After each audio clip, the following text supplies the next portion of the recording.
Me and my other friend carried on drinking. At the end of it, I said, I'm going home. And he was like, look, leave your bike, get a cab. And I was like, nah, I'm driving it. And I ended up riding it. As I pulled off, straight away, police come behind me. So like, I just dropped a gear, shot off up the high road, come to the bend way too fast in Cheshunt. And like, the bike started snaking and threw me off.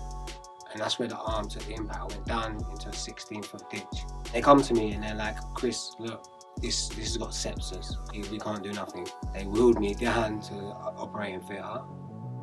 Obviously put me under anaesthetic or whatever it is, go to sleep, and then come out and I've got no arm there.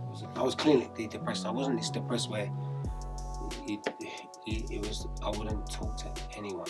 Like, that's real depression. I'm selling drugs again. I started up again. I've been up for 2 days on a bender. It got heated. I got nicked for false imprisonment, blackmail, section 20, and gave me a 10.5-year EDS at the time. But when I started getting into fitness, that helped with the depression. I was getting mental clarity from it. I swear, like, I kept doing this thing that I didn't like at first and continued to do it even though I didn't like it.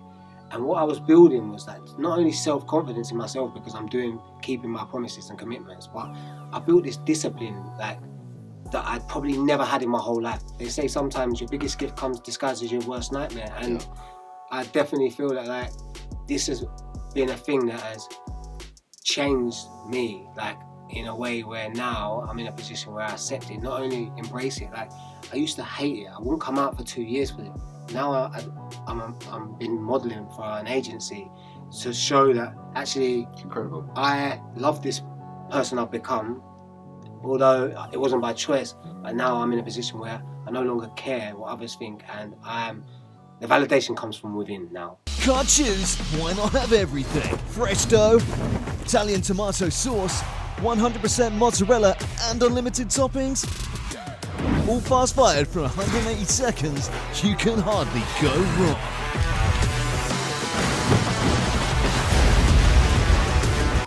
Fireaway Pizza, delivered straight to your door. Fireaway Pizza. Design, fire, eat. And for a 20% discount, use your KRNTV20 discount code. Link in description, guys.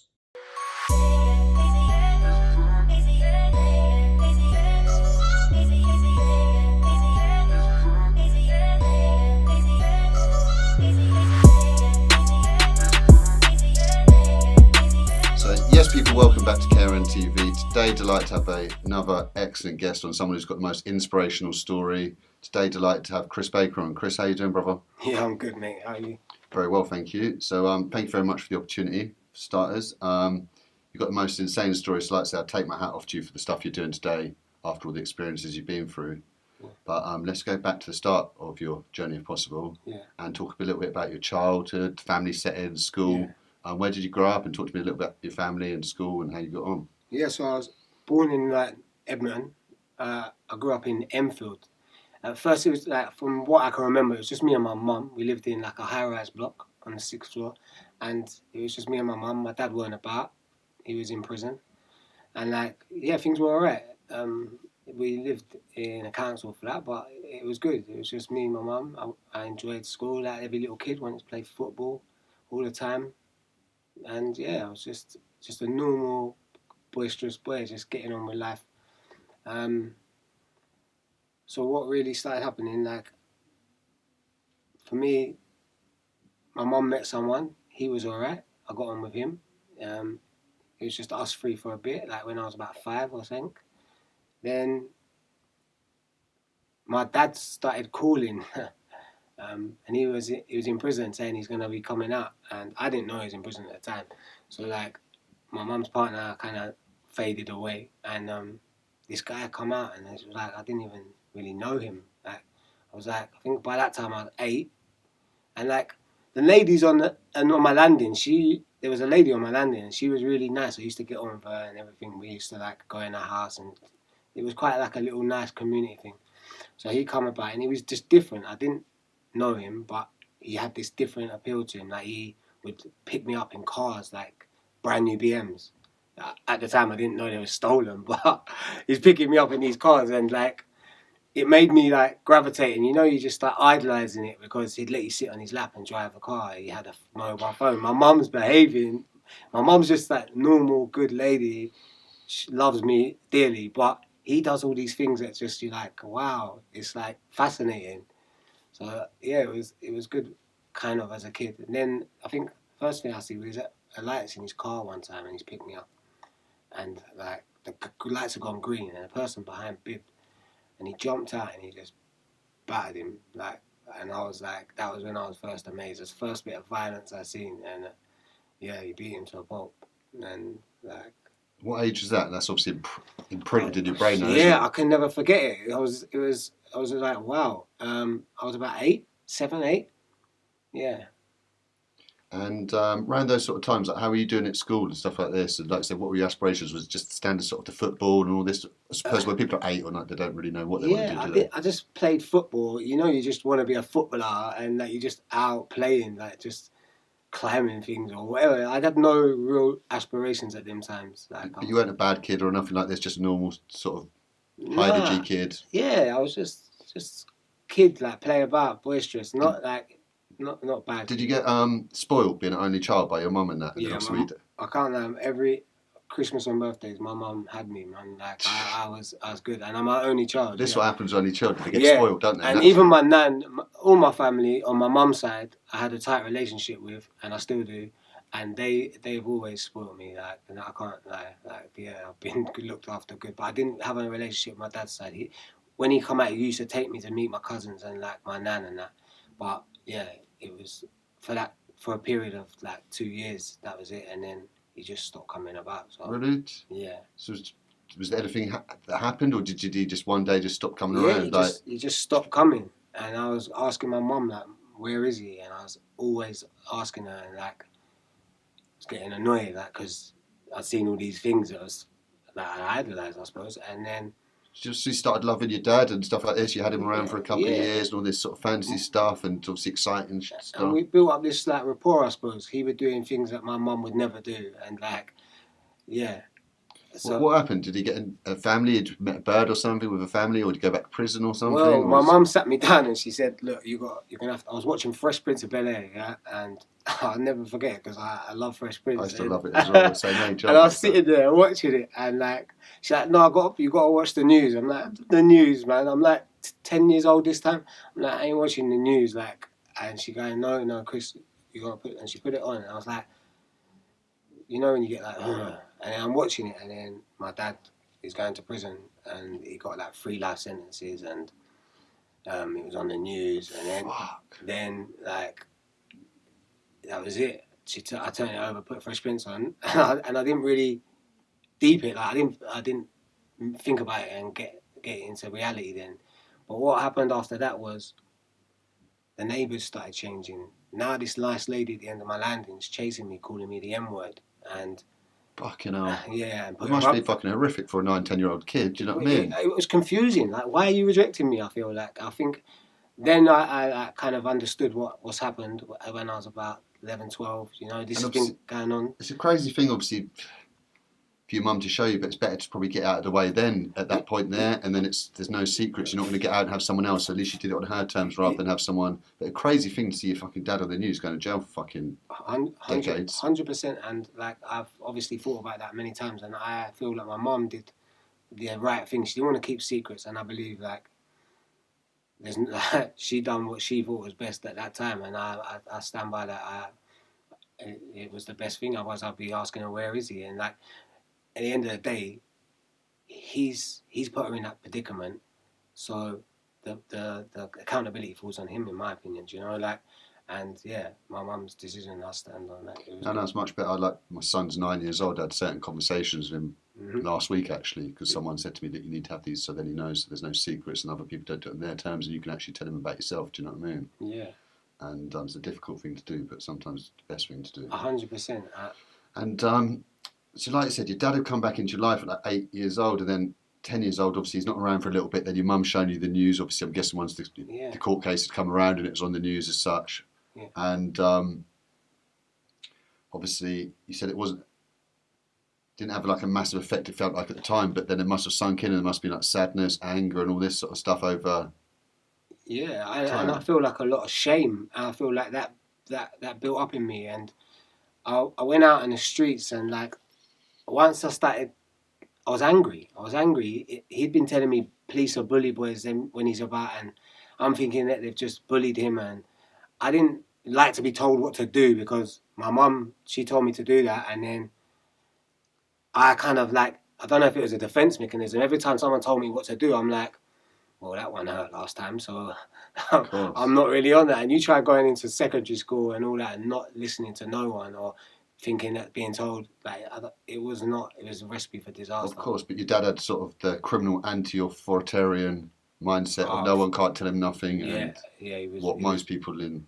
He was vicious, man, yeah. And obviously we don't need to touch on the details, but anyone who's going to get a triple life sentence, so it was obviously a murder of some sort. No, he didn't kill no one, but he still got 3 life sentences, yeah. Is it? Yeah, it was heinous, these crimes, I can't lie, and that's why I think I had a lot of shame, so I ended up... That's the worst thing for... It's the family of the criminals can be victims as well as the victims of the crime, can't they? And so, like, obviously, you're an innocent victim of your dad's criminality, weren't you? Yeah, I don't like to use that. I don't think anyone likes to use that term, isn't it? But it definitely had an emotional effect on me. So that, yeah, it didn't impact me in a great way. And I'm 38 now. We're talking 25 years ago. It wasn't like, oh, it was more like suck it up, like you're a man. Do you know? There was no support them times. I didn't have no counselling, no talk. Just went into schools with anger issues and shame and like a lot of fear of not the neighbours. I'm fear of rejection. I didn't understand everything, and I feel like I went into society and school and everything with a total wrong mindset and emotionally unstable. But like I said, your mind must have gone Pete Tong. Your dad's gone away for this crazy amount of time. You're seeing it on the news. Everyone knows about it. It's crimes that you're embarrassed about and feeling ashamed about. On top of that, then you're suddenly getting people calling you the N name. So racism was brought into your world for the first time as well. Rubbish and outdoor and shit.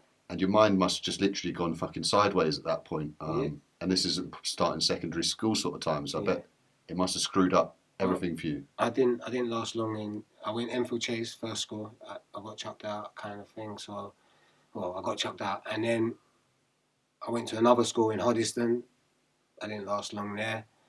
My behaviour, I'd always like try and act up and be the class clown. I don't know if it was me trying to people please or what I was trying to do, but I would always just take it to another level with the teachers and not listen to what they tell me, and sometimes fights, and just was probably the disruptive kid in school, to be honest. Of course, smoking, drinking, stuff like this. I didn't start smoking till I was about 15. I started like smoking hash, and it was hash them times. That's how old I am.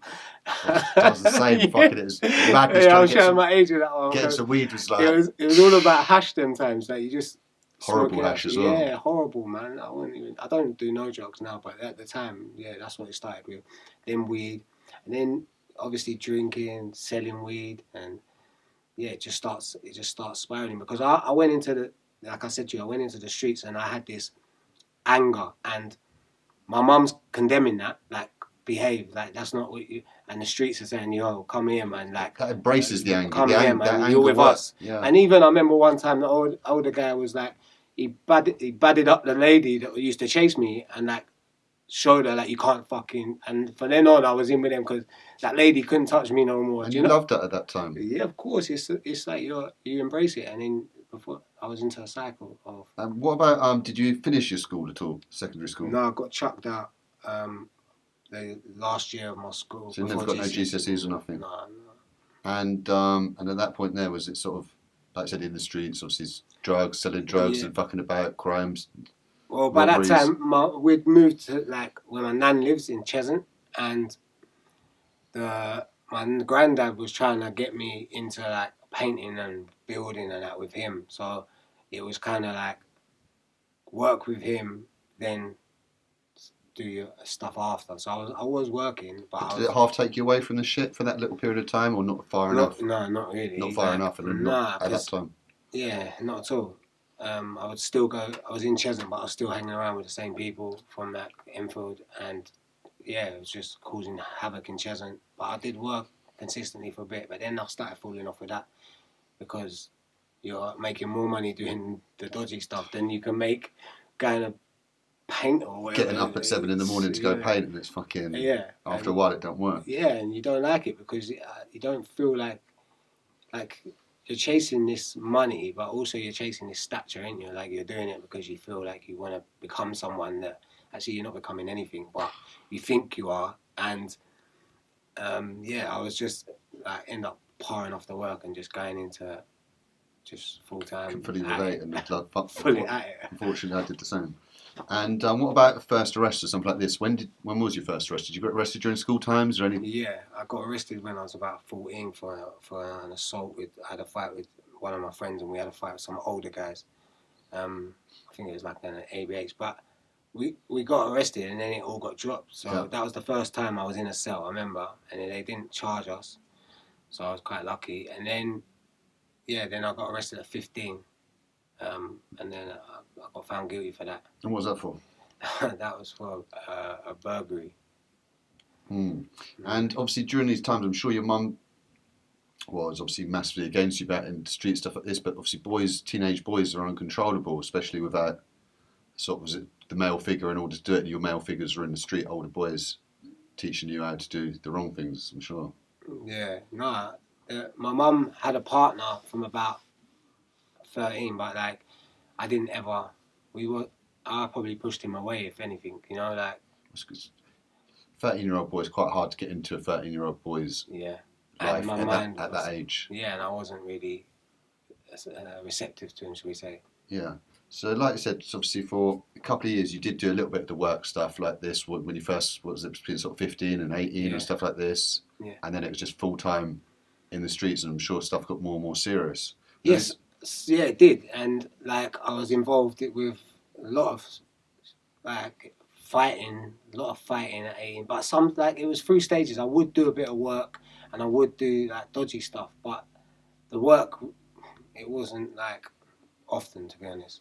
So yeah, we was doing a lot of fights and just stupid shit like selling drugs. I remember one time we had some pills in a lockup, and I went to collect them. Give this guy 5,000, and as I walked out with the bag, there was a police officer across there. They called me over, but I walked behind the van to go to them and put the bag under the van. As I'm walking to her, because she's calling me, like right near me, I was like, and she's like, "Where's the bag going?" So I kind of run off, jumped in my friend's car. He drove off. Now these pills, we was getting them from a pharmacy, and they had nothing in them that was illegal. But they get you like high, like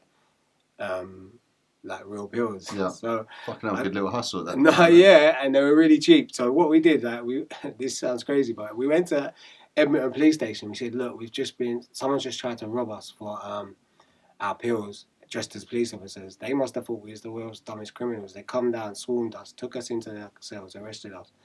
It come back that they were dogworming tablets. Fuck's Do sake. you know what happened? They give us the pills back and let us go after. But it was crazy. You fucking went and sold them anyway. Yeah, no comment. And what age was this? 19. Yeah. Yeah. 19. And did you ever get caught up in the sort of the gang stuff, any of the postcode stuff and stuff like this, or was it just money and criminality? It weren't really happening when I was 18. We're talking 20 years ago. Yeah. It weren't really a thing like that.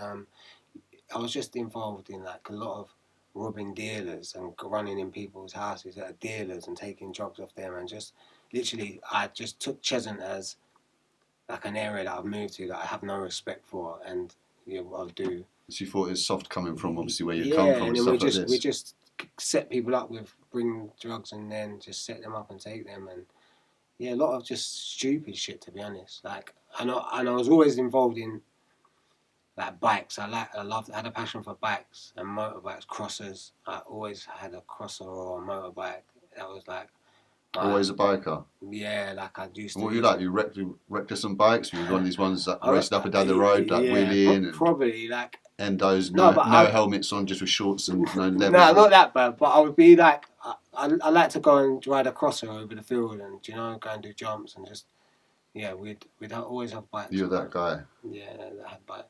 And when was the first time you had any sort of major police trouble? Sort of when you got in trouble and near scare, or when you first went to jail? What age was that?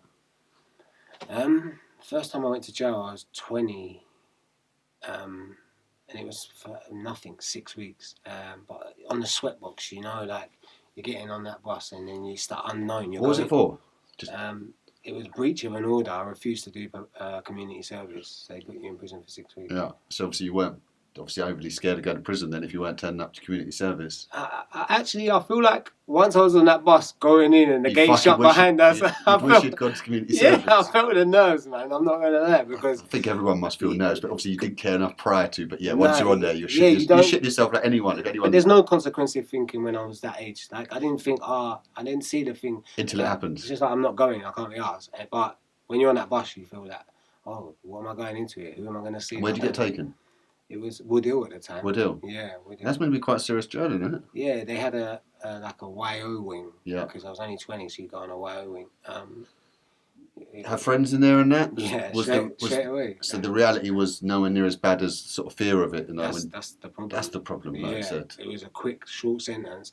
I didn't do no courses. That's what I tell people. The fear of it's so much worse than the reality. Not to say that the fucking reality of it's good, because it ain't, but fucking sometimes you need to embrace that fear and don't fucking go down that path. Yeah, well, embrace it in things that are worth it, not going to prison, because you go in, it's nothing. You meet people, you meet other people, you end up coming out with them short sentences. You end up coming out more connected and ready to go straight back out and do stuff. To bag more people to go and do stuff with. It's just there's no courses, no rehabilitation in a short sentence.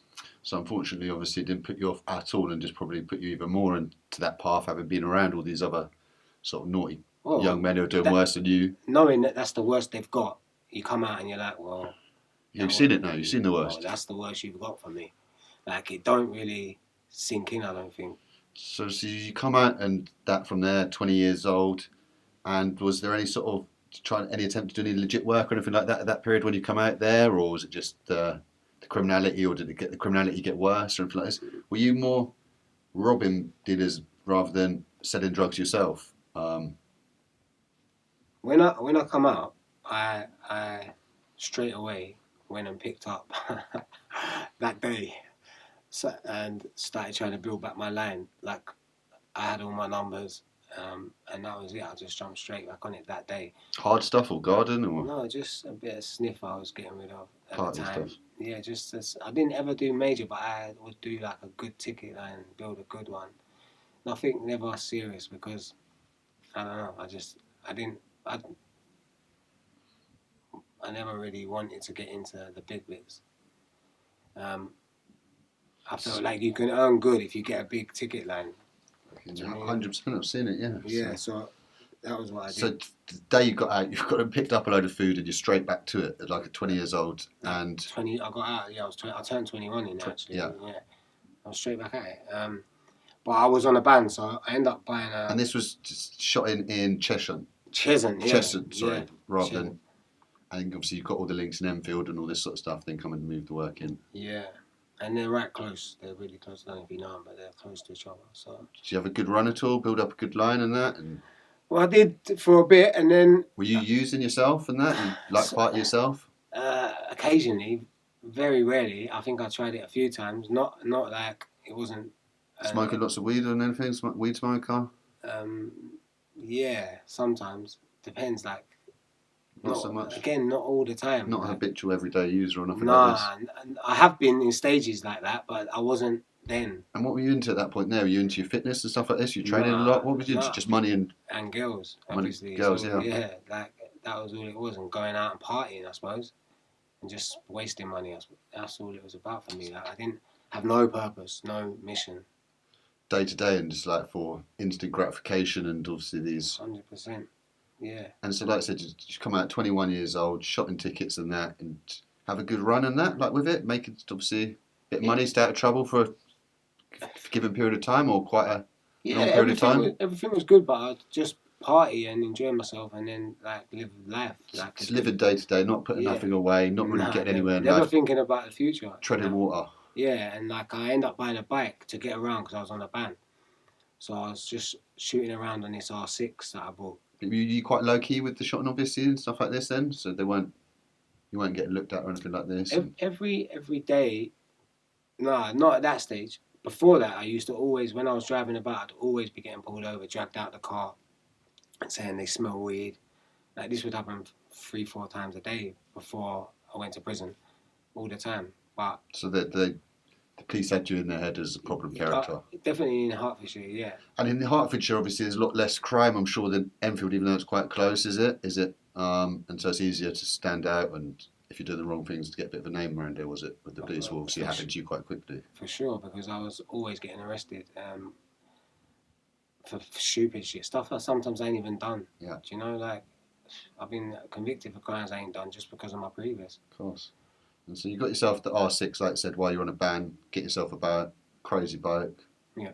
And so enjoying that, racing around. Yeah. And then one night I was in a pub with my friends, and there was 2 other friends, and we're drinking, and like he gets a call from his girlfriend, and like from the police. Sorry. So he gets a call from the police, and they say, "Oh, his girlfriend's been in a crash." So he goes, shoots off, and then gets to the scene. She's dead, and his little girl's in the back seat. Crazy night. And then me and my other friend carried on drinking, and he, at the end of it, I said, "I'm going home," and he was like, "Look, leave your bike, get a cab." And I was like, "No, I'm driving it." And I ended up riding it, and went to see my friend. Got to him, I was talking for a bit, dropped him sank off, and then I said, "I'm gonna go." As I pulled off, straight away, police come behind me. So like I just dropped a gear, shot off up the high road, come to the bend way too fast in Cheshunt, and like the bike started snaking, it threw me off. I went through a fence, like 3 slats of wood, 4-inch by 4-inch thick. I went straight through them, and that's where the arm took the impact. I went down into a 16-foot ditch, and my helmet even come off. It went, I don't even know where it went. I whacked my head on the back of on the wall as I dragged down, and then I was laying in this stream looking up, and this police officer that actually was a classmate at one point in Cheshunt was saying, "Don't move, it's worse than you think," because I had an open fracture, and then I was just in and out of consciousness. Fucking hell. That's fucking crazy. That's fucking your mate's bird had died in a car crash that fucking night, and you're drunk and on bike, and it was an absolutely crazy that's night. fucking, and that's why I never forget, obviously, the day. Yeah. It was crazy.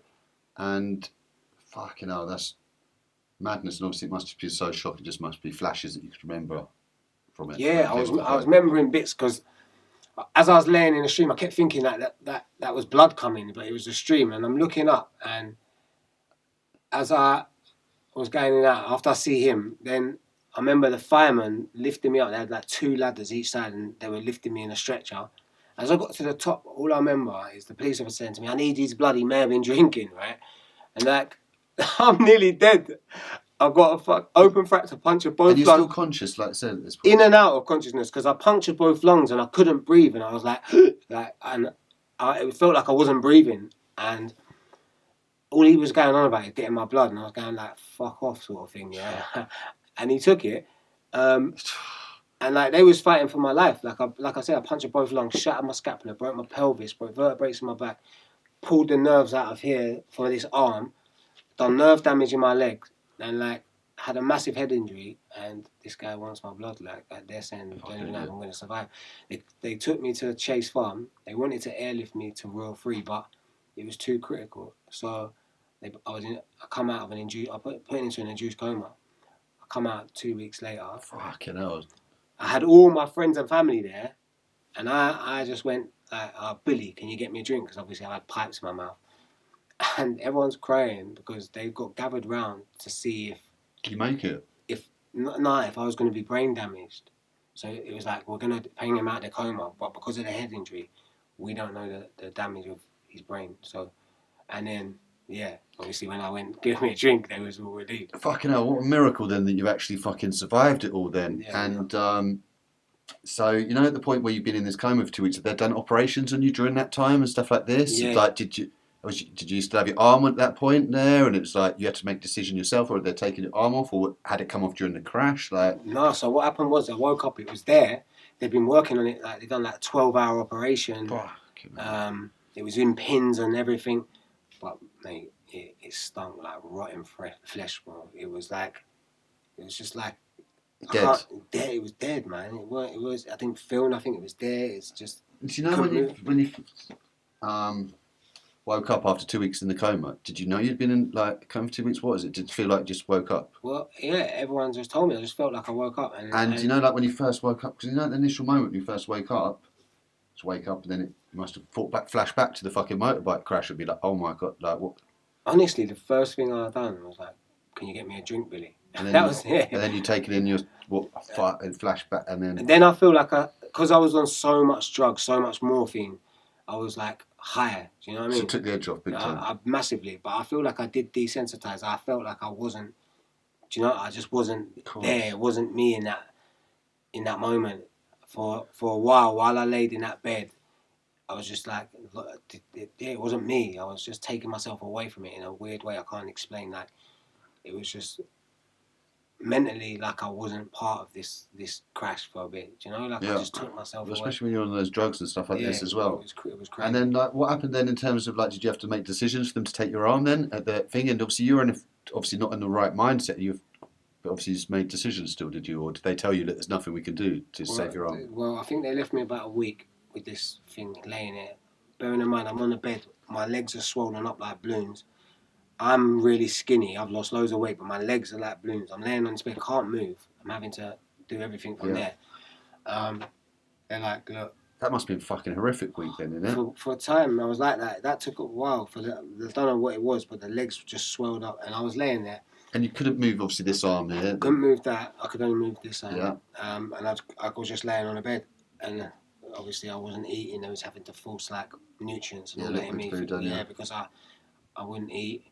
And they come to me and they're like, Chris, look, this has got sepsis because it was all open. We can't do nothing. And it could kill you if you let it spread. That's exactly what they said to me, and I was screaming. They're saying, look, sign it, you have to sign, we can't let you die. And I said, no, I'm not saying it. They said, if you don't, I'm going to have to make your mum do it. And then that was like, how can I do that kind of moment? Like, and I signed it. And then they wheeled me down to operating theatre, obviously put me under anaesthetic or whatever it is, go to sleep, and then come out and I've got no arm then. Fucking hell. Yeah. You've got no arm as well as all these other injuries. And how long was this after you come out of the coma then that you've ended up this happening then? But I was in the coma for 2 weeks. Probably about 2 weeks later, they took the arm off. I was in hospital about 5-6 months. Fucking hell. And imagine the police are just coming to me saying, well, we're going to arrest you. We're going to charge you for drink driving. I'm like, I said, I don't care. Like, I'm laughing now, but at the time I was like crying, like, fuck off, I don't care. Like, do you know, like, and then what it went is, I just went into self-pity and blame, and then I felt guilt because it's only me to blame for this. And I was just a toxic person to be around at that time. Depressed wasn't the word. Imagine, so those months in the hospital, when you're there, 5 or 6 months, you're saying? Yeah. And they must have been horrific because you've not got much happening around you and you just sat there with your thoughts, and it must have been some fucking dark thoughts like you're saying. Like, yeah, mate, suicidal. I can't lie. At the time I felt so bad. And then my legs started to get better, but I was still in a wheelchair. I couldn't walk, and that started to come gradually, and I couldn't walk properly for like a year. So the point where you got released in a wheelchair, was it? Yeah, I got released. Fucking hell, so you must have done some bad damage to all your body. Yeah, but I was still like crutches, wheelchair kind of thing, and braces. So I couldn't. I'd have to have braces. I still not supposed to wear them now all the time, like on my feet. But yeah, I was like a crutch with a brace. And who was looking after you, your mum? They got me a place. And put me in there, and then people would come around and help me, but I wouldn't even, for like 2 years I wouldn't even come out the house, mate. It must have been obviously just horrifically dark time for you then. Yeah, it was. I was clinically depressed. I wasn't this depressed where it was. I wouldn't talk to anyone. Like real depression, no joke. Obviously, I would stay in my house, but my friends would come around, knock on the window, and I'd pretend I weren't in. That sort of depression. Just shut off from the world. Just no one. And then that was like for a period of 2 years I was like that. Then it probably went to a stage where I'd have a smoke weed, play FIFA. Because what happened was my friends would play a computer, And I'd look at them and sit there and be pissed because I used to be good at FIFA. And they're saying to me, my friend he goes to me, try it and I'll play you with one hand. And he played me. And like it was a half decent game. And then I got a computer, started practicing. And before I knew it, I was actually beating people with one hand. And he's trying with two now and he can't beat me. So I just sit there and play that and smoke weed that was it for a while. So did that slightly bring you, having people around you, did that slightly bring you out of this, or was smoking weed a bad thing for you? It was a thing for me to just numb the feelings. Yeah. Like I just take my thought off of it and then distract myself with FIFA because it made me feel like I was good at something. I never... Yeah, it was. So this was about a 2-year period after the crash, yeah. Yeah. And then I started maybe drinking and that was another one. So were you like going out for any walks or anything like this, getting any exercise or anything like this at all, or not really? Well, no, not really. I was overweight by that time. I put on loads of weight. Yeah. I was just emotionally eating. And I'd maybe go out, drink, but I couldn't go out without a prosthetic arm, man. Like, I had this prosthetic arm, and it just hung there, and I was so insecure that if I wouldn't be seen without it on, do you know? Like, I'd even sit in my house and have it on. It was just, yeah, it was about a time. But I did start going out in the end, but I was still depressed. Like, I was just trying to mask it. Sometimes I'd even gamble. Like, it was all things that could give me dopamine hits, do you know what I mean? Dopamine hits, and take away that feeling, but they was never lasting because I'll take drugs, drink, and then feel shitter the next day, or gamble and lose my money. Like, I was chasing things to make myself feel better, but really I was never ever getting to the root cause of the problem.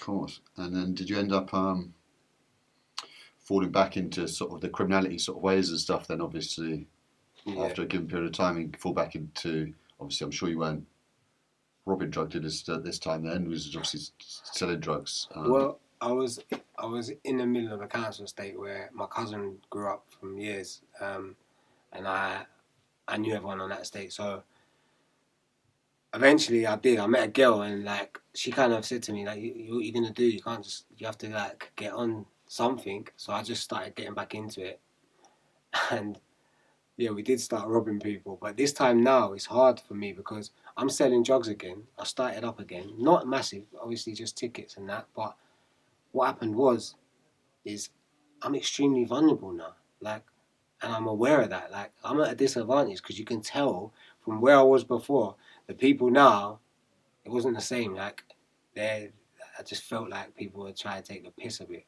So it made me go extremely erratic in my behaviour because now I have to use something to show that like it can't be that way no more. So it didn't. It was counterproductive because I was regularly carrying things, yeah. Yeah, I would say like I would always have a weapon because I felt insecure in that environment now because I got one arm, and people still hate me because I used to rob them. I still had all these people that don't like me. They don't care that you lost an arm. In that environment, they don't give a fuck. They're happy. And you must have been obviously incredibly angry still, and obviously depressed with what had happened, and obviously you hadn't embraced it and obviously tried to address the trauma. This is the whole scenario. It started from the adverse childhood experiences from my dad, seeing all this violence, then living it, and I've never dealt with the emotional turmoil I've had. I've always been driven by shame, and that projects fear, that breeds fear, and then I'm fear of rejection or fitting in, and I would react in ways that is counterproductive to anything. Like, I'm always defensive or argumentative because I'm bringing up some emotions in me, and I never really understood all this. So when the arm happened, it just intensified everything. Plus now I need a weapon to live this life because I'm in a position where I'm built to lose in that environment. So I was just doing crazy stuff, yeah. And I did even start doing robberies. And remember one time we went and done a robbery, me and my friend, and the guy was setting him up only for like a couple boxes of weed, and then we're in his house. He's ordered it because he's told him, yeah, the money's here, while we're holding him in his house. And then the guy comes. We take the weed off him, and we're running up the road with it, yeah. And my prosthetic arm is falling off. Like, it was, what am I doing? Like, but at that time, it was giving me that validation that I seek. Like, you can still do this with one arm. It's not over. But it was just projected in the total wrong way, if that makes sense. Of course, and so like I said, there's not a lot positive going on, and you're on a purely bad path at that time there. Yeah. And you end up having a bad incident shortly. When did you get the EDS? This was shortly after then, this point, wasn't it? Yeah, so I had a worker that I'd known for years. He was running the tickets for me. I'd have the number there, and then I'd send him there, so I know what's happening. And then a girl, I'd been up for 2 days on a bender with my friend, and then this girl rings me out and says she wants something, and I tell him to go and get it, but she says, he does it cheaper when I met him in the pub the other day. I'm like, what? And I told him to come around with everything he's got so I could work out what's there. And then he was like, nah, I can't. And I tried not to. In the end, he come and he got heated. I got nicked for false imprisonment, blackmail, section 20. And yeah, then I was on remand straight away in Bedford because I'd been on remand before there a few times. And obviously, you don't need to go into the exact details of what happened or anything like this, but did he end up, obviously a couple of days later, getting released or whatever, and then went to the police, or did the police come to you while you actually had him at the time? Yeah, they come while he was there. Yes, they'd obviously people had reported missing or whatever away, and they started looking, going through his phone and come to you, grabbed you. Yeah, apparently he called his mum from where he was stuck or something. But he said a lot of things that weren't true in his things. But and so what had he been doing? Selling his own work on the line? Obviously. No, he was selling mine cheaper and keeping the money. Fucking hell. This is what I mean, and this is what brought up feelings of like you're getting taken advantage of, like, and that's what probably in my position, that's what made me react to. Obviously, you've been on a 2-day bender. You didn't. Obviously, you had something in your head like, nah, no one takes the piss out of me. Do you know what I mean? 100%. I was definitely not thinking straight. And so, like I said, you've been remanded to where'd you say? Bedford. Bedford. Yeah, I've been there a few times. In between that, I've been remanded a couple of times as well. What, just a couple of close scares where you'd got off, had you? For yeah, other things? I got remanded for an ABH and something else, like a fray or something like that, and they remanded me. Ended up getting an order for that, like a suspended sentence of 18 months or something, but I'd done 6 months on remand for it. And then, yeah, they slapped me on remand for this. The first day I land there, my good friend's there, so I get a phone and I'm just trying to see what's happening. Apparently this guy's not going to go to court and that, so I pled not guilty all the way, thinking that he's not coming. Gets to trial, he gets forced there by police the second day because he didn't turn up the first day. Says that he says that I take a lot of drugs. Everything I said I don't remember. I don't think Chris did this, and they treated him as hostile and just read his statement to the jury. So he went and relieved him. He didn't have to stand up, and then just read his statement. And how am I going to win? They bring up my previous. They found me guilty. Gave me a 10.5-year EDS at the time.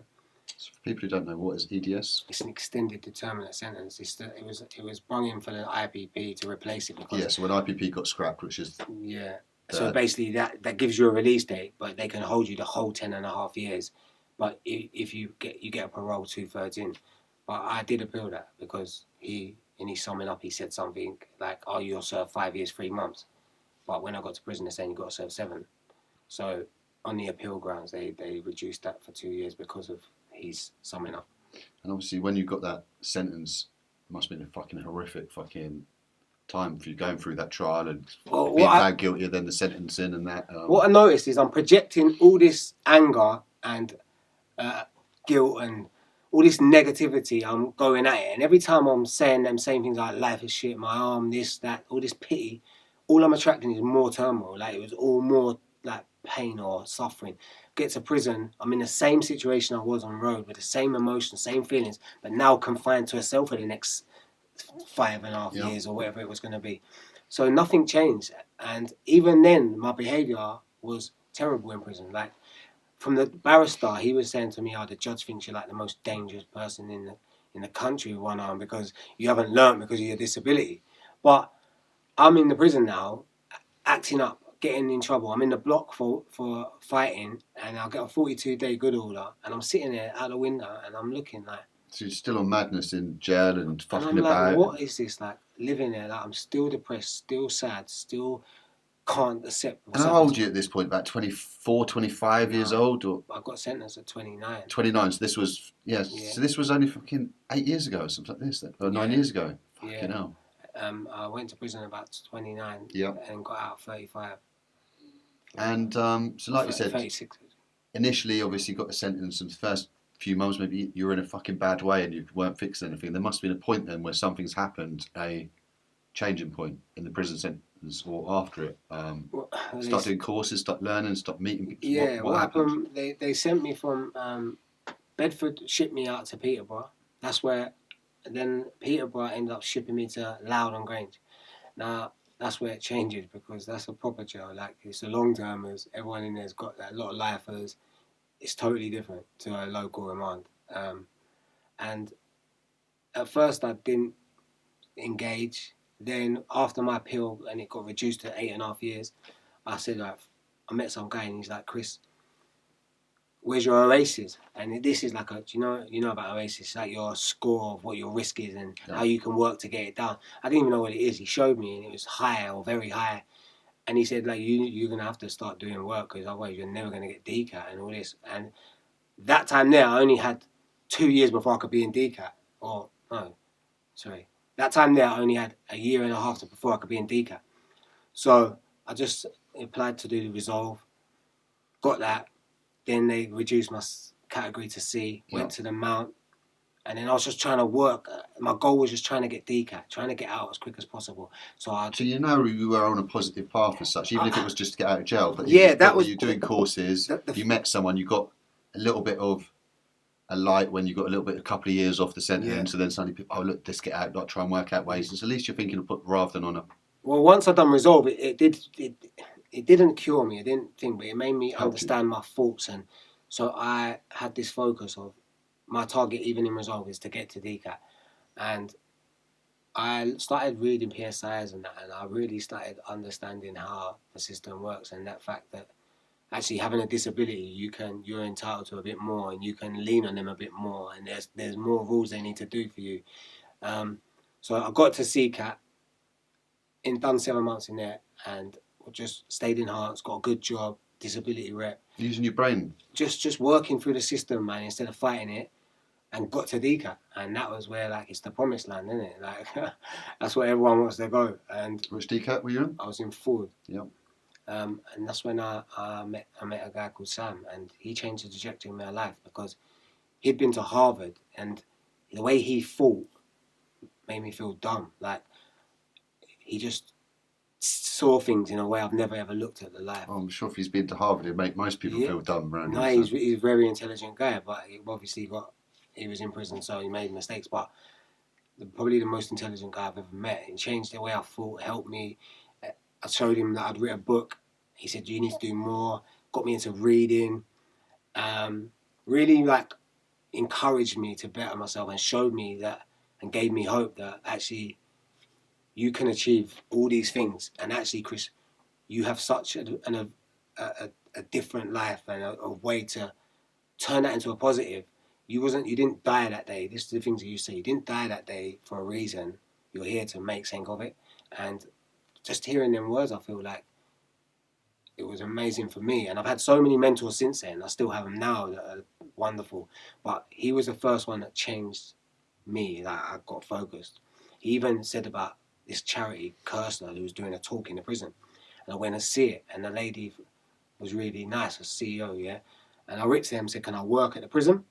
From Ford, knowing that they just had someone that's gone home, and they said, yeah. So I started working there after it got approved by the prison. And that was another thing. Like, I've changed my friends that I was around.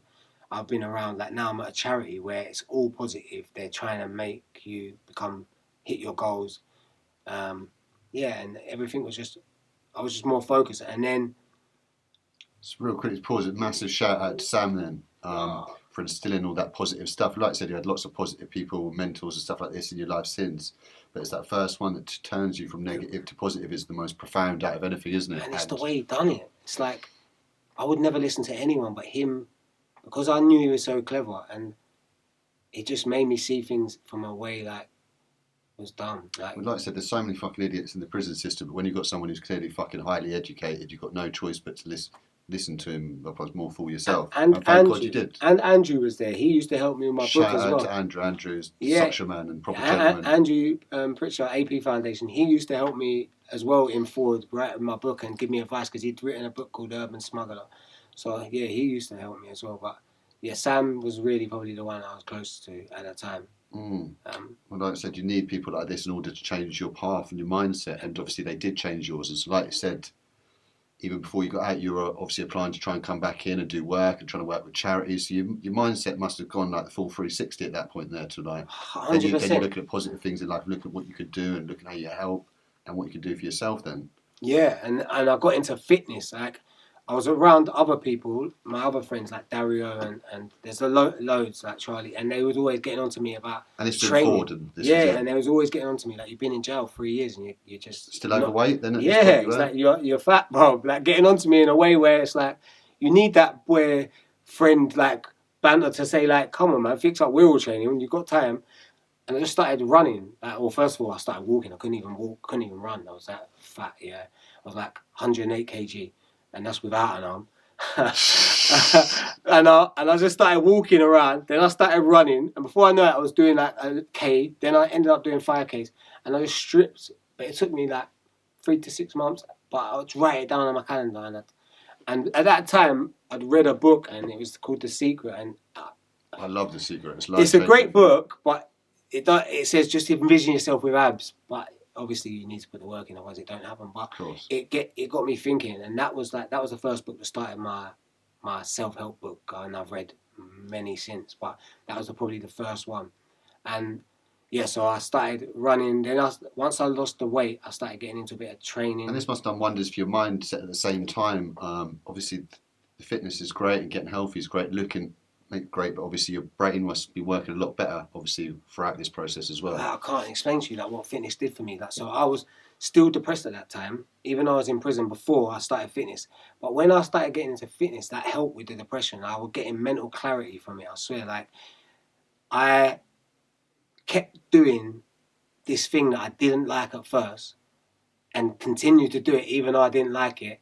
And what I was building was that not only self-confidence in myself, because I'm keeping my promises and commitments, but I built this discipline that I'd probably never had in my whole life, because I was so focused on losing this weight, and I done it. And once I got to that stage, it's like, well, see what discipline pays off. Like I lost 5 stone, and losing that journey and to maintain it, the discipline that is involved in I created. I've never ever lost that, and that's part of my routine now. I have a strict routine, so I feel like prison probably helped with that, because I got into fitness. Then I was like regiment with everything I've done, because you're on a time scale, and I've maintained that. That's one thing that's like continued, and now I'm no longer depressed. I feel like I'm probably more happy and more confident in myself now than I ever was with 2 arms. So, of course, yeah, I feel. Fitness was massive for me. It's massively inspiring. So how long were you in Ford then before you got released? I was there 16 months. 16 months. Yeah. And so then getting released from there, where did you move to? Was it back to Cheshire, back to Enfield, or? So that what happened was I didn't get released from there. I got put in close conditions. Why? Because on the home leave, I got caught drinking. So then. How did you get caught drinking? They tested you or something? No, the police rang the prison. I see the police in my area, and they rang the prison. It was crazy. So then I went back to closed conditions, and then had my parole, and they released me from the Mount. The Mount. Yeah. And then where did you move to after then when you were released then, and talk to us about your life from there then? They put me at my mum's for a bit. Which is Stevenage, or was it? Stevenage. I got out of that area. They released me to my mum's on a tracker.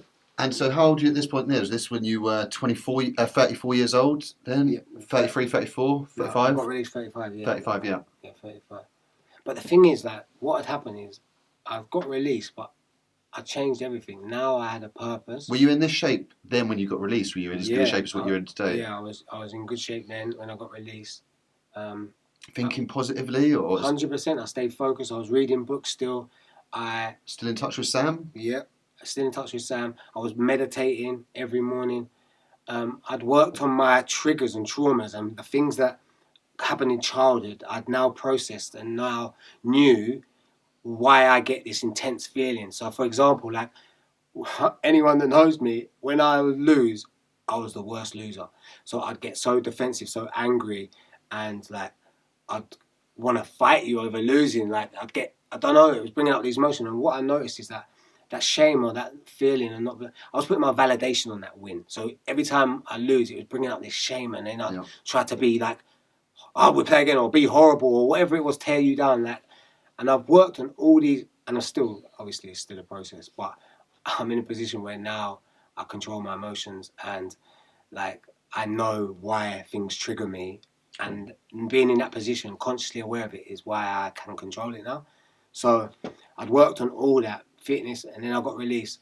And the meditation, did you start doing that prior to getting released as well? Yeah. And how did that come into your life? Did you read a book on it, or did someone tell you to try and... Every self-help book I read, they talk about breath work or meditation and how it does this and does that. But for me, what it did is it stopped, or it didn't stop, but it slowed down the thoughts. Like, it gave me a bit more clarity and made me more calm.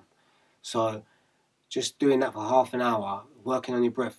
When I have a conversation with someone now, I feel like where I'm focused on my breath all the time and doing meditation, I can be more engaged in the conversation, because of PTSD, I'm always like hyper vigilant, and I might be talking to you, but like I'm scanning. I feel like meditation has helped me to have better conversations, better connections. 100%, yeah, I can relate. I've been there with my thoughts going too fast and stuff like this, and it takes you, it takes you out of the moment, doesn't it? And so it's impossible to enjoy the moment properly and embrace it. Yeah, 100%. When your brain's all over the place.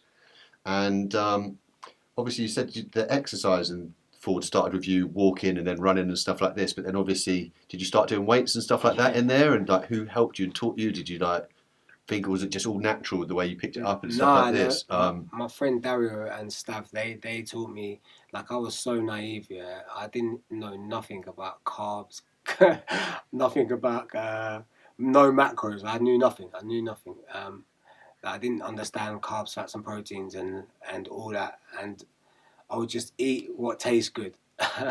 And they just taught me about like dieting and gave me true routines, and they'd adapt any training to suit me. So like, instead of doing obviously proper deadlift, I'll do a sumo one, or it's incredible. If I'm doing squats, I do it on the Smith machine, or if I'm doing chest, I've got this. I didn't have it then, but like they'd put cables and try and. We'd all adapt how we could to help me get into the training. Yeah, it was yeah, it's wicked, and it's obviously massively inspiring. And so then talk to us about obviously getting released then, 35 years old, Stevenage, obviously not been around Stevenage before, your mum's out there, nice to obviously be out the area, away from all temptations. Obviously at this point you sound like you changed your mindset massively anyway after 5.5 years away. Yeah. And what were your plans and goals, and what did you want to do initially when you first came out then? So I knew that I wanted to use my trauma and understanding of how like 80% of prisoners have been through childhood trauma, and how I'd processed it and how I'd overcome it, to help people to not channel it in the wrong way. Brilliant. So just I linked up with Sam, and we was going to do like, and we've still been working this. That's the thing about it. Like, you come out and it's slow. It's not, and that's the hardest part of it, because we're used to getting money like that, yeah? But anything that's worthwhile, it takes time, man. 100%. And having that patience and that persistence while others are thriving and you're broke is the hardest part of turning your life around, in my opinion. I know, I'm there. Right. Yeah, so I was around Sam and he was helping me. I ended up getting my own place. And yeah, then I've just been with Andrew as well, and I've got my book to a better level. I've written a book about my whole life story, which can be an example. I've also written a self-help book that is like a practical guide of how I overcome trauma and the offending. So just the steps that I've used to do it. So hopefully that can help people. I'm now doing like public speaking. Incredible. And I'm starting to do podcasts like this. And how did you get into the public speaking? When you got a story, you see, it kind of finds you. Through Kursla, they were the first people that, because when I come out, again, they gave me a mentor, Kursla Arts, gave me a mentor called Nicola. She was fantastic. I still talk to her now. And she basically mentored me up to the stage where I had to do a first speak at South Bank. And talk to us about that and how difficult it was, how nervous you were, and about how rewarding it was after. Oh my God, I was petrified. Because the thing about what I find, is that we can be in front of killers on the wing, that have done serious crimes or like murders, whatever it is, and have jokes and take the piss out of each other and have banter. But you put me in a room or put a camera on me where I'm around academics or people are watching me and I'm the centre of attention, I used to just crumble. And I don't understand why we've got all this bravery in the wrong... Well, it's just how we've obviously been raised, unfortunately. And these educated people and smart people can feel vulnerable as anything. 100%. And I had to get my head around that. Boy, you've got value here. Like, stop hiding behind or thinking that you ain't enough in this room. You're here, and they're here to listen to you.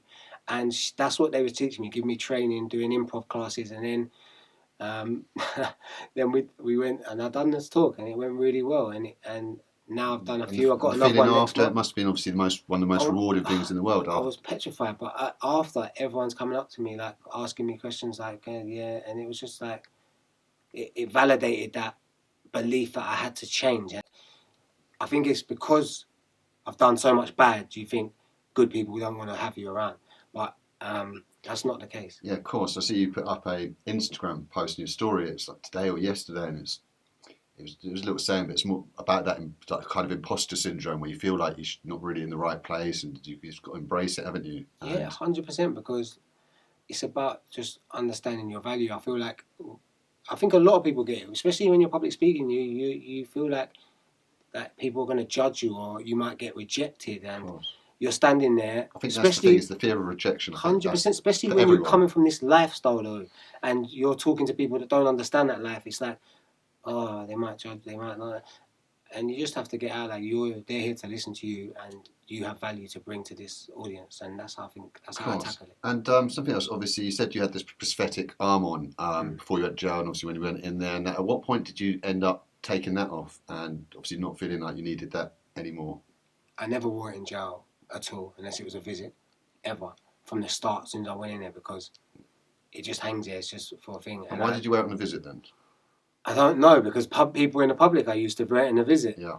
And by the time even when I started working at that charity, I would go there with it. And then in the end, I just stopped wearing it. But when you were out, you started wearing it? No, when I was going from DECA, I was still wearing it. And like, in the end, I just said, no, like, I don't like it. I hate it. It's uncomfortable. And I'm pretending to have something I haven't got. And once I started feeling secure in myself, I just stopped wearing it. And for me, it was like accepting that I've got one arm, embracing my vulnerability, and then just accepting my weaknesses or what people may perceive, and knowing your insecurities or your flaws, and just embracing them, and just being authentic self and not caring. Like I said, I take my hat off to you for that. That's all seems like it's part of the journey in embracing yourself, and like the reason why you lost your arm is your strength now rather than your weakness, and the journey that you've been on since, and the story you can tell. There's no point sort of like hiding, because it's the opposite of what you are, isn't it? So. Yes, they say sometimes your worst nightmare, they say sometimes your biggest gift comes disguised as your worst nightmare, and I definitely feel that like this has been a thing that has changed me, like in a way where now I'm in a position where I accept it, not only embrace it. Like I used to hate it. I wouldn't come out for 2 years for it. Now I'm been modelling for an agency to show that actually it's incredible. I love this person I've become, although it wasn't by choice. But now I'm in a position where I no longer care what others think, and the validation comes from within now. That's all I can really say. Of course, and like you said, from the person you were in the past to the person you are today, it just seems like full 360, and obviously you're fit, healthy, positive, and obviously super motivated, and obviously someone who obviously sticks to a very strict routine as well. Do you want to tell us about that and how that helps you? Yeah, like I wake up 4:30 every morning. Everyone, when I say this, they laugh at me, but I wake up 4:30 every morning. I put my phone on the other side of the room just to get me to get out of the bed. Then I'll have a drink of water next to the phone, so I know that then I'm gonna wake straight up. It's like I have to do that to get myself awake. Then I'll just go and meditate for half an hour. Have oats, or sometimes I might not, depending on how I feel. Sometimes I like to train fasted. Then I'll go to the gym, be there from like 5:30, 6, 2 hours, get back before 8. And then Long sessions then you do there. Yeah, I do push-pull legs twice a week and have 1 day rest. Then I'll come back and I'll start work, and like whatever I've got to do that day. If I've got to go and prepare a speech, if I've got to do some emails, whatever it is I'm doing that day, I just get on it. And I feel like for me, I have to have that, like that structure. I need to do it. Yeah. Even the other day, I took 4 days off because my body was knackered, and it was horrible. Like I just lost composure. Like I lost direction. For me, it was just I need that structure in my life every day. Of course. And obviously, talk to us about your goals now for the future. Now that you're on such a great path now, what are your goals? Well, yeah. So my goal is like to help people in prison, and I'm working with Andrew Pritchard. Yes, the AP Foundation. Links will be below, guys. Go and check him out. Like I said, he's the most positive guy, doing such great 100%. Things, and he's been there for me from prison till now. He's a proper, genuine guy, and he's helped me a lot as well. Like I've been through troubles the last couple of years, and he's helped me. He's always got time. He's just a proper man. Yeah, he's a lovely guy. So we're going to create a course to help people that have suffered trauma and that is linked to offending. I guess there's people in the prison or when they come out of prison. Well, that's what we're working on. We might want, because it takes a lot, you have to get psychologists involved. So we're going to be working maybe in prison and out of prison. And obviously it takes a long time to get it. Obviously it's got to have checks and go through the boards and stuff like this before. Then one prison before, then it could be nashed. It takes a long time. But also I've written a self-help book, like I said to you, so it's just a practical guide of what I've done to get over it. Also, and I'd like a ghostwriter or publisher to help me get anyone out there who thinks they can help Chris, get in touch with him. All his links will be below as well. Yeah. So get in touch with him. And I've also written a 70,000 word autobiography. Again, it needs a structural edit, but that's just about my journey. But what about the Kersler? You still do? If I pronounce that correctly, is it the Kersler Trust? You still doing a lot of work with them? So Kersler Arts have just funded professional public speaking training for me, and I will be going into prisons for them to do talks soon. Actually, that will be starting soon. I'll also be working at the exhibition there in November, because they've got a yearly exhibition of prisoners' artworks, and I'll be giving tours to people and talks there at the South Bank. And obviously you're in great shape today, clearly. Do you play any sports or anything like this? Are you using your physique to jump into any sports or anything? You should be if you're not. No, I do. I just do fitness and do a lot of body training, and I'll do a lot of cardio. It's for me, like, fitness has just been everything. I think without the fitness, I wouldn't have the discipline, the motivation. Losing the weight and maintaining it is, I can't express like how important fitness is, because I used to be, and I'll give you pictures how big I used to be, and to lose it instilled that discipline, and that filters out in everything. It helped me mindset. Like, I was clinically depressed, like I said to you. I no longer take depression tablets. Like, it's really, it's everything. It's the driving force for everything for me. It's so fucked up how something that could be such a horrific thing in your life can be a changing point in your life as well. Because obviously you were living in a negative life, it seemed like, in most regards, instant gratification, day-to-day living, not for much purpose as such. And obviously you've had such a horrific thing happen to you, then you've turned your life around while in prison and doing such positive stuff now. Like, obviously it's impossible to look at something like that as a positive, but your life has completely changed since then. And like, how's your perspective changed on life from now compared to obviously what it was 10 years ago? You seem like, obviously, I'm sure your perspective's changed a lot, and you're a lot more positive in the way you look at things now to what you were then. 100%.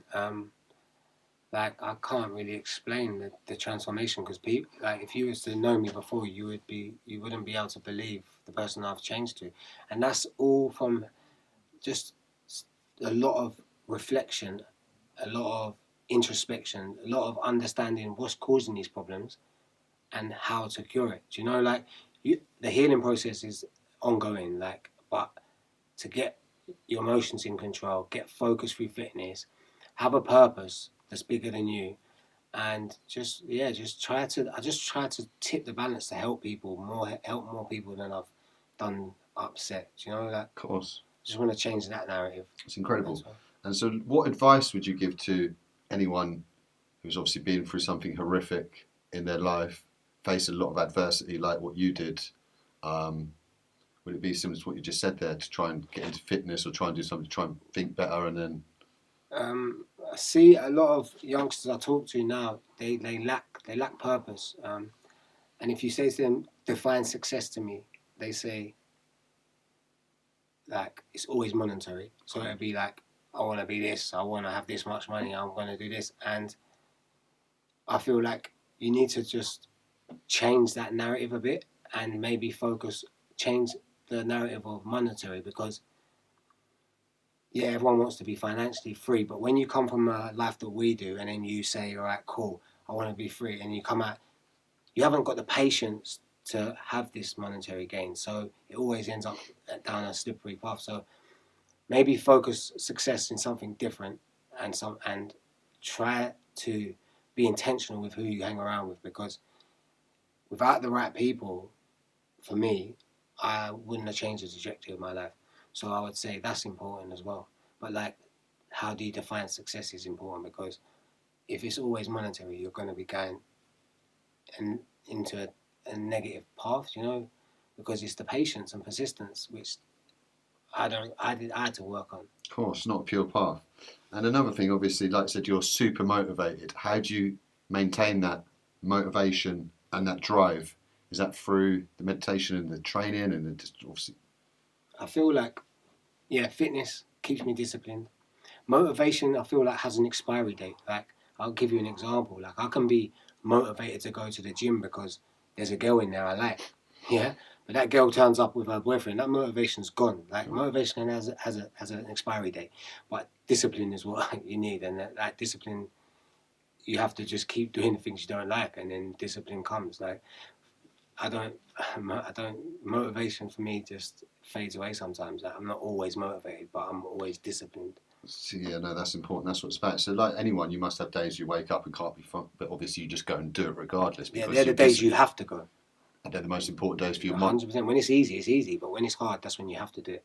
Because, and what's the alternative? Like, start doing crime again. Like, who wants to be in prison, man? Like, I'm never going back to prison. So I just stay focused on the goals, and fitness is probably what drives me to keep motivated on what I want to achieve.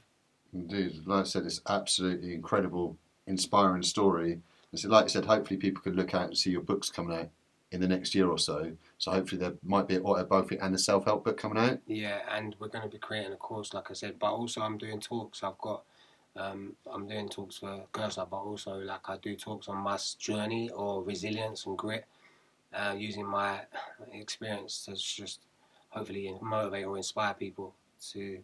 Of course, it's a massive inspiration, isn't it? Yeah. Like I said, it's massively inspired me, and I know it massively inspired anyone who listens to your story. And so, like I said, your aspirations then over the next few years then are just be sharing your story, helping people who've been in difficult places. Yeah. My goal is to just change, if you was to say what's your core vision, it would be to reduce recidivism, I would say, yeah. So reduce what? Recidivism, like to reduce crime, yeah. What's that word? Recidivism. Fucking hell, you did read that dictionary. Yeah. It's just someone that continuously engages in crime, yeah. But basically, to reduce that reduce it that is driven by adverse childhood experiences. So I'll say it again, to reduce recidivism that's driven by adverse childhood experiences and trauma, because I believe like that is what, once you fix that, then you're in a position, because most people were making, and me myself used to make unconscious reactions to traumas that I wasn't aware why I was triggered. So I would react to what's been said to me in the moment, but that wasn't the real reason I'm feeling like this. That's only triggering something that's happened years ago. But majority of people ain't aware of their traumas and the triggers and are reacting. And that's why 80% of prisoners in the UK have had adverse childhood experiences. So I want to hopefully create something that just gives them that curiosity to say, actually, that's what happened to me. And then, because no one's going to want to talk about childhood trauma, but if they can just see, oh, this happens to your brain, this is why I can't regulate emotions, this is why I engage in risk-taking behaviours, or this is why I use substance misuse to coping mechanisms, then we can make them curious to do their own introspection and healing. Because while you're in that trauma, you can't really stop the reactions you have unless you're consciously aware of it. And I just want people to or prisons to do more work on that than doing the work on the drugs and the alcohol when you're not dealing with the root cause of the alcohol and drugs. So, of course. Well, like I said, the prisons aren't there to sort of help people, they're just there to punish people. So the people have to sort of take it on upon themselves to start embracing their emotions and looking at the trauma that's happened to them, because otherwise you'll never get off that path. 100%. And like I said, I think we're not in a country that's third world country, we're in a country there's lots of opportunities. So if you're committing crimes on fucking everyday basis, that's what clearly there probably is something there. And I'd agree with you, there's probably 80, 85, if not higher. Anyone who's constantly committing crime on that cycle, they've clearly got something that's not quite put together correctly, have they? Yeah, no, 100%. And I'd take that. I don't say that about people. I take that myself as well in the past. So. Yeah, and I'm going off statistics that I've read, like studies that there's 80% of prisoners that have had adverse childhood experiences. If you're a professional criminal, someone who's continuously committing crime, rather than the one-time thing where you punch someone on a night out, if you're constantly doing and making these bad decisions, there's something in it. Because we're in a country where you don't need to be doing this sort of stuff, and you're making the road and the path a lot harder for yourself. But yeah, you can even, and the fact is, you can go to prison and they won't even ask you about it. I think that they should make a compulsory ACE test as you go in, so then they can get the figures better and then they can work out. And I feel like there could be more done about it. Like you said, as time goes on and it moves away, and a lot of these private sort of things, I think it makes it even more difficult. But hopefully, people like the AP Foundation, obviously, to try to help the offenders to obviously embrace their traumas and then hopefully address them, and then obviously change their mindset moving forwards. 100%, and that's the narrative we're going to be chasing and trying to change. Well, like I said, this absolutely incredible story. I fully take my hat off to you. Well done for the way you turned things around. Absolutely incredible and massively inspiring. And no disabilities held you back in any sort of way. And you sort of seem like you're doing tenfold more than anyone else through it. And it's ended up giving you an added motivation and drive in life. So yeah, massively well done. What are your social media handles for anyone who sort of wants to reach out to you, Chris? Chris_Baker. _, I think. And what are you on? You just on Insta? You're on TikTok, Facebook, LinkedIn? TikTok, Facebook, LinkedIn, everything. So guys, all of those descriptions will be below, all the links will be in the description box below this video. And is there any sort of final message or any sort of thank yous that you want to give to anyone? Chris? Well, thank you to all my mentors. There's so many to name, but they know who they are. Also, thank you to AP Foundation. They've helped me. Thank you to Cursor Arts, Inside Out Project. Greg, I didn't even mention him. He's been helping me as well. There's just so many people that have helped, and there's good things out there for people that need it. So it's just reaching out and getting involved, and be if you're coming out, just be patient, man. That's it. Just get used to being not flying like everyone, and just take your time, and just have patience, because if you work the right way, it will come. Then otherwise, anything quick is going to end back in prison.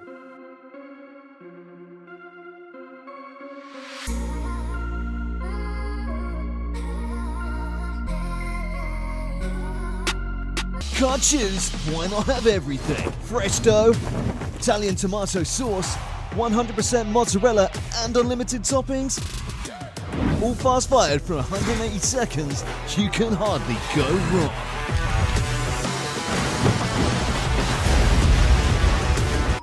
Fireaway Pizza, delivered straight to your door. Fireaway Pizza. Design, fire, eat. And for a 20% discount, use your KRNTV20 discount code. Link in description, guys.